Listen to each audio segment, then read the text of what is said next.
Folks, the chances of a COMEX default is guaranteed in my opinion. Submitted by Bill Holter. I would not normally write something like this, but it seems like I had to.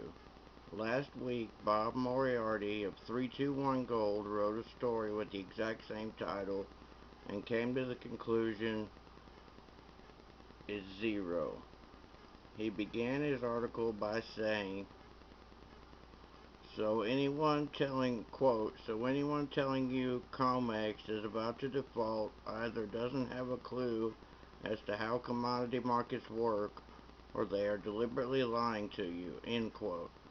He then goes on to say, quote, but the chance of a gold derivative time bomb is also zero. There is no such thing, and there is no such thing as a commercial signal failure or a 400-ounce gold bar made of tungsten. End quote. Is he serious? When well over 100 pieces of paper call on the one underlying real ounce, there is no chance of failure? Is he trying to say that the commercials can never ever be wrong and forced to cover because they cannot deliver promised but non-existent gold? Is he trying to say 400-ounce tungsten bars have not already turned up? I do not want to point out this is the same man who said a derivatives blow-up can never happen. I think those at Bear Stearns and Lehman Brothers would beg to differ with him. We already know for a fact we were only hours away from a total financial meltdown in 2008 were it not for the Fed magically creating $16 trillion. It's clear to me, since the amount of global derivatives far exceeds the underlying assets they represent, true settlement or performance is foregone impossibility, as the pie only gets bigger. The only question now is how big is too big? Let's look at the numbers and use a little common sense to see who doesn't have a clue or is deliberately lying to you. Currently in the COMEX gold and silver vaults, we see there are roughly 17 tons of gold and 32 million ounces of silver registered. That means available for delivery. This amounts to about $680 million worth of gold and $540 million worth of silver, a whopping total of $1.2 billion or less than half a day's interest on the U.S. federal debt. In today's world of trillions and quadrillions, this amounts to pocket change. I put these registered COMEX inventories forth so we can have something to use as a base for comparison. Looking at silver, there are now 1 billion ounces represented by 200,000 COMEX contracts of various months. For May alone, which goes first notice day in 5 days, there are 280 million ounces represented by these paper contracts. By comparison, the world, excluding Chinese and Russian production, produces 700 million per year.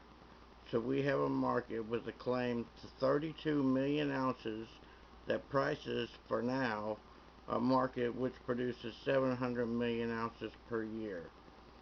This 32 million ounce inventory is the guarantee by being used or promised to deliver on contracts 280 million ounces worth for May and 1 billion ounces in total. Whose owners can decide they want delivery? If you look at other commodity markets, there are none as egregious as silver. Currently, open interest represents 140% of global production. In other words, the paper market is far larger than the real physical market. Not so in other commodities where the paper markets are typically 10 to 15% the size of global production. Going one step further with this 32 million ounce inventory, we saw a 10-minute span on Thursday morning where 37.5 million ounces of silver were dumped all at once. The effect, of course, was nearly a $1 drop in price. This was done as silver looked to be breaking out price-wise to the upside. The massive dump was used to contain price. We saw this again on Friday when over 100 million ounces were dumped in just 1 hour. In perspective, Thursday's dump equated to 19 days of total global production sold in 10 minutes. Taking Thursday's and Friday's 70 minutes together saw the equivalent of 2.5 months of global silver production sold. Again, who actually has this amount of silver, and who in their right mind would ever sell it in this fashion to get the absolute worst price possible? Unless they wanted the worst price possible. Taking a brief look at how inept the registered gold inventory is, Shanghai has been importing 30 to 40 tons per week for several years now. How many days worth of Shanghai imports will COMEX's 17 tons cover? The above speaks to the woefully small registered inventories claimed by COMEX. From a mathematical standpoint, both silver and gold stocks can be wiped out in just one trade. Bob Moriarty says this does not matter and no default can ever happen because COMEX can settle in paper. I agree with this statement. COMEX can settle in paper because it appears they have been doing this for years rather than delivering real metal to those who are standing. I do not have a smoking gun proof, but just ask yourself the question, who would fully fund their account in order to take delivery, wait until the very last day of the delivery period, and then just go away? This happens time and time again. I believe it can only be explained by cash premiums being offered and paid. If you have another plausible explanation, I would love to hear it, but by plausible, I mean to say it must include real logic and a true economic man would follow. Now, is cash settlement because there is no gold or silver available to deliver considered a default?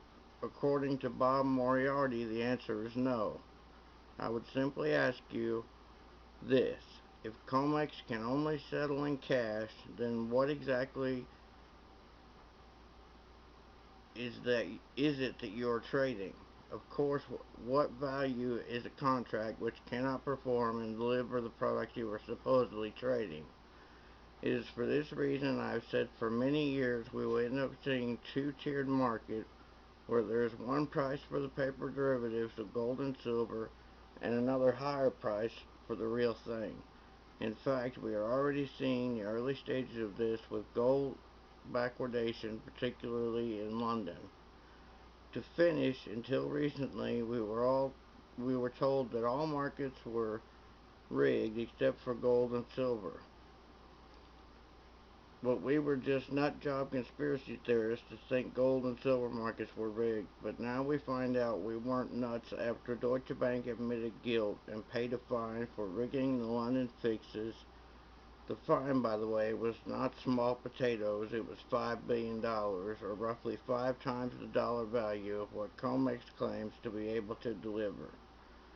I assure you Deutsche Bank did not hand over $5 billion out of the goodness of their hearts, nor did they take lightly pleading guilty, as they will now be sued by the mining industry to the moon and back. Even more curious was their decision to turn state's evidence. I certainly do not have the particulars, but I can observe and connect the dots. The metals markets are acting very differently, and the commercials, if COT numbers are to be believed, are extremely short, while registered inventories are extremely low. Financial stress in Western credit markets are again showing quite similar to 2008. Central banks have already fired interest rate money supply bazookas, while sovereign treasuries far and wide have destroyed their balance sheets. Would it be crazy to fear capital will flood into the only monies on the planet that have neither counterparty risk nor are anyone else's liability? Actually, from a mathematical standpoint, all of this global debt can only be paid back if currencies are debased, which guarantees a flood into gold and silver.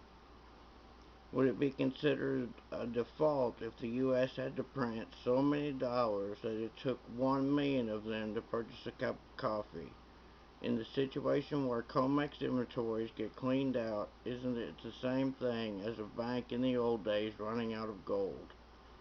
That was considered default by then, but Moriarty wants you to believe it is business as usual today. Sorry, I don't think so. Standing Watch, Bill Holter, Holter Sinclair collaboration. Take care, guys. Keep stacking.